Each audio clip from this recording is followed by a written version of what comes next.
So hey there, in this video we'll be looking at 3 budget telephoto options for the Micro Four Thirds camera platform. These lenses are not the best, but they're under $150. Probably you can pick them up for about $80 each. To get us started, we're going to be looking at this lens, which is the Olympus 40 to 150 millimeter 4.0 to 5.6 aperture telephoto zoom lens. I got this lens for $100 Canadian. I've seen it on sale brand new on Amazon for $100. It's often on sale for $150. I think it retails for about $200, but generally you can get this lens for under $100 if you're looking at a used Craigslist ad or something along the lines of that. This lens has some advantages. It does not really need a lens hood. It doesn't suffer from much flaring. It has relatively good contrast. You get relatively sharp images. It's very light. It's made of plastic, but it feels well made. It's compact except for when you zoom in. And it is designed for the Micro Four Thirds platform, which is a nice plus. It's not the most telephoto option we're going to be looking at here today. But at 150 millimeters, if it is sharp enough to do digital cropping in post, then it might be just as good as some of the other options we'll be looking at. It does not have image stabilization, by the way. You need that in your camera if you want it. Next up, we'll be looking at this big fella. This lens is from like 1980. I got it from my dad, actually, so I never actually paid for it, but I looked at it on I guess eBay and things like that. It's about $80 for the lens, used obviously. It's a 200 millimeter lens, f-stop f4, so it's actually not so bad. Once you add on this teleconverter I added, though, it's a 3x teleconverter, it really changes that aperture. I'm not really sure what, but it changes it to what seems like an f9. So it becomes a really dark lens, but it also becomes 600 millimeters of telephoto power. At the end here, I added a Micro Four Thirds adapter because it's an OM lens, not a Micro Four Thirds lens. But with the crop factor, obviously, of Micro Four Thirds, this becomes essentially a 1200 millimeter equivalent, which makes it extremely telephoto. It does not have image stabilization. It does not have autofocusing. And to be honest, in all the tests I've done, if I had the f-stop set to anything less than f11, the images were really, really soft, a little blurry, had lots of contrast problems, wasn't sharp at all. But once I stepped it down to f11, the images came up pretty reasonably sharp for such an old lens that's being magnified to such a large extent.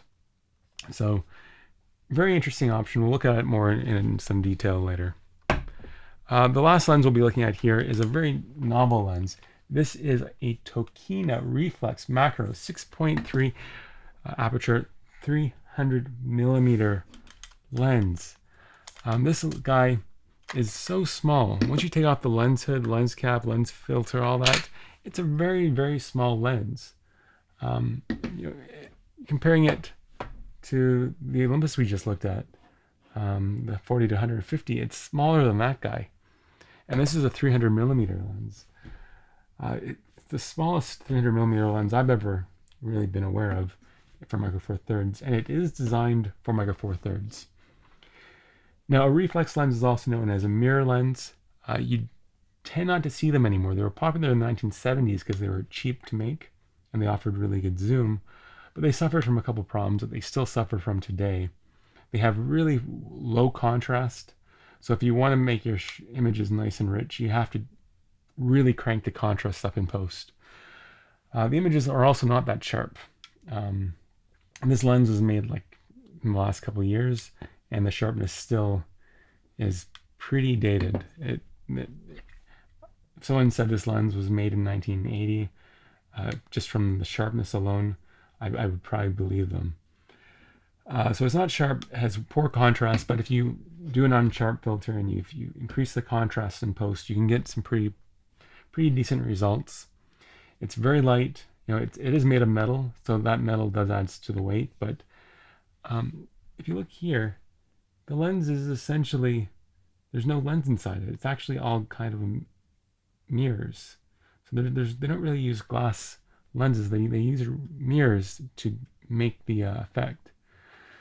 So it makes the lens very, very lightweight. It does unfortunately mean that there's this black dot in the very center of the lens. And what that does is when you have bokeh, instead of being nice round soft balls, what you actually end up with is like these donut shaped loops. And it looks a little bit odd. Not everyone likes it. Most people don't like the shape of the bokeh. And because you can't really change the aperture, you're stuck with f6.3.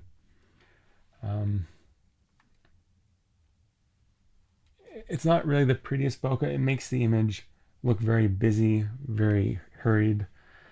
It can be distracting. So the bokeh kind of hurts the lens in many cases. So yeah. Other challenges with this lens is it's hard to focus at the telephoto range. There's no image stabilization, so you really need to have in-body image stabilization on your camera if you want to be able to handhold this lens. But you can handhold it if you have a bright enough day outside.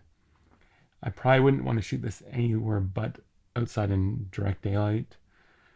It does require quite a lot of light for it to work well. It does come with this lens hood, and that lens hood does help reduce quite a bit of the kind of glaring problems it has. It's very, very susceptible to glare. And thankfully, the lens hood is pretty light, and it does go onto the end of the lens if you want to. Let me see. There we go. Put it away for storage. On the back of the camera, it does have these electrical contacts. So although it's not an auto-focusing lens, so it's a manual focusing lens, it does send to the camera information about the lens. So it says that the aperture is 6.3. It says that you're focusing when you're focusing. It also lets the camera know that you're 300 millimeters so that it's able to automatically enable image stabilization instead of having to manually enable it. Which is really actually a nice perk. There are lots of other reflex lenses you can buy on Amazon and Craigslist and eBay, but none of them have that functionality, and so that alone makes this lens really interesting. It's also much smaller than the other reflex lenses, which tend to be for APS-C sensors or full frame. So this is quite a bit smaller than those lenses. It also is pretty pretty. This is the OMD silver version, and I think it looks very, very fitting, very pretty. It matches the camera very well. The focus ring is very nice, very smooth.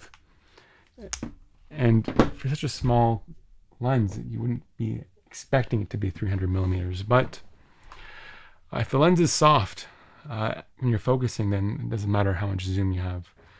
You might as well just be shooting with a 150 millimeter lens and just digitally zooming in if the softness is the same. So that's what we'll be looking at now. I actually went out the other day and took some resolution shots from a distance to test the sharpness of each lens at a distance to see which one gives the most resolving power at a distance. So if your goal was to zoom in as much as possible to get as much detail as you can on some object, which of these three budget lenses works best for that use case? So we'll get to that right now. So to do this test, I set up a tripod outside. It was about mid-afternoon, so there was still quite a bit of sunlight coming and going. I was using an Olympus OMD EM-5. I had the image stabilization turned on, and about 100 meters away from the camera, which was on a tripod, I set up some resolution charts on a tree. I stapled them to the tree. Up first, what I did is I used the 150 millimeter telephoto zoom, the Olympus one, f5.6. Here's a shot. The field of view is pretty wide, but the images I'm getting were pretty nice. Good contrast, good sharpness. It's a wide field of view though. Next up, I threw the Olympus retro lens on, the Olympus Prime, which is f4. Now I didn't actually use the teleconverter initially. I used it without it to give me a baseline, so 200 millimeters in this case. The image came out kind of red, very soft, especially at f4. When I dropped down the aperture, things became much better. But you're better off with the 150 millimeter lens in this case, just because the image quality is so much better there and you have more flexibility. Next up, I threw the Tokina 300 millimeter reflex lens on, f6.3. It was really hard to focus, and this is the best image I got out of taking quite a few photos. Quite a good zoom. Yeah. Next up, I added the teleconverter back to the Olympus retro lens, so it's a 600 millimeter. I set the aperture to f4, although that's questionable. The image was again very soft, kind of had a red color to it, very warm. The resolution was pretty poor. But then I cranked the f-stop to f8. Now that might be closer to f11 in reality. And the sharpness improved quite a bit. Overall, interesting lens, very soft, not the best image quality. Now, to compare things in terms of resolution, resolving power, I cropped each of these images now, and I kind of am zooming in on them to compare the resolution of those resolution printouts to see how much detail I'm able to extract from each lens, given the distance I'm away. So up first, I have the 150 millimeter again. This is the cropped image. Overall, not much resolving power. The resolving printouts I had did not really come through very sharp. But, there's good contrast and things like that. Next up, the Olympus 200 at f4. Again, really soft, really warm color toned, not really good results. It improved when I stepped the aperture, the f-stop down, but not really worth mentioning. Going to the 600 millimeter with the teleconverter on, again, f4, not much improvement. You're just magnifying the blur. Not really great results. But when I dropped the aperture down to f8, the results changed a bit. Things sharpened up quite a bit. And the resolving power actually showed pretty decent resolving power. I was able to see that resolution chart. Probably better than any of the other results. Still a little soft, not the greatest contrast. And it was also very, very dark. I dropped it down to f8 on the camera, but in reality it was much darker than that, probably closer to f11. Last, I'm comparing here the Tokina, so 300 millimeters cropped down. This is f6.3. I can't change it anyways. The results were actually pretty good, comparable, I would say, to the 600 millimeter Olympus at f8. Maybe the Olympus had slightly better resolution, but I felt the Tokina had a little better sharpness. Tokina was really hard to focus, in my opinion, at range. And the contrast wasn't that great and things like that. But overall, it was probably my favorite pick of the bunch for a telephoto option at around 300 millimeters.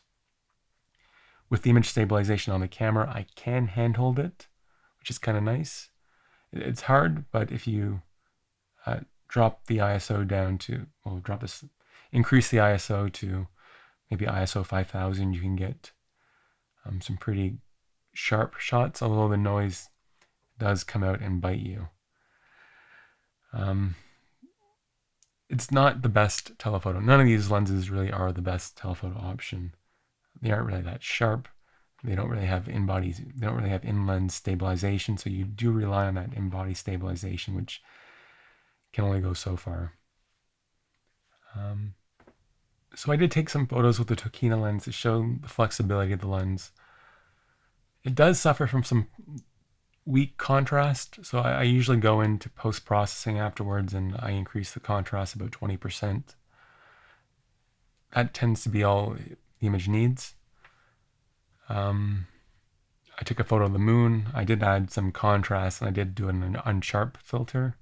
I also cropped the image about 2 to 3 fold. But the resulting image is, it, comes out pretty nice for a shot of the moon. I did some wildlife photography, so this is handheld again. Overall, pretty good. The bokeh is not so bad. The sharpness is a little bit weak, and I couldn't really fix that. A little bit of contrast helps.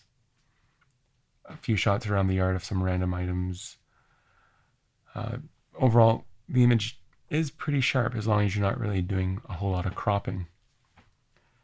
I did some portraits. Portraits turned out to be pretty good actually, as long as you set them up right.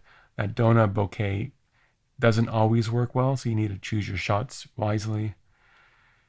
I did take a photo of some plants. Sometimes it works well, sometimes it doesn't. This is just a flower I took. Overall, the macro functionality works great. Yeah, so just some photos. Overall, I don't regret buying the Tokina. It is a very interesting lens for the Micro Four Thirds. You're probably better off getting a telephoto zoom for $200-300 if you can find one than buying any of these lenses. But if you're on a shoestring budget or you're just curious, these lenses can be had for under $100. And at that price, just to have a telephoto option with your Micro Four Thirds set, these will probably make do. And overall, they get the job done when you need it. So, yep, that's it. Thank you guys for watching.